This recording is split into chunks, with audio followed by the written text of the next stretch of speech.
La lectura es el único medio de mayor eficacia para el desarrollo de la formación humana, espiritual y cultural.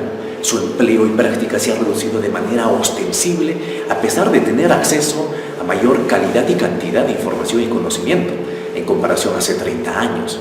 Al parecer, esto se debe al uso excesivo de las herramientas tecnológicas que facilitan y suplen en demasía el trabajo del hombre, sobre pretexto de proporcionar bienestar y comodidad. En este curso práctico te ofrecemos las mejores técnicas de entrenamiento, prácticas conocidas para el desarrollo cognitivo de la lectura veloz y la memoria.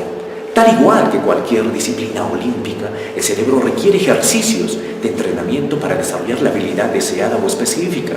A diferencia de otros cursos teóricos, este curso taller es más práctico y presenta una recopilación de los mejores ejercicios de entrenamiento para el desarrollo de la agudeza de la memoria y la lectura veloz.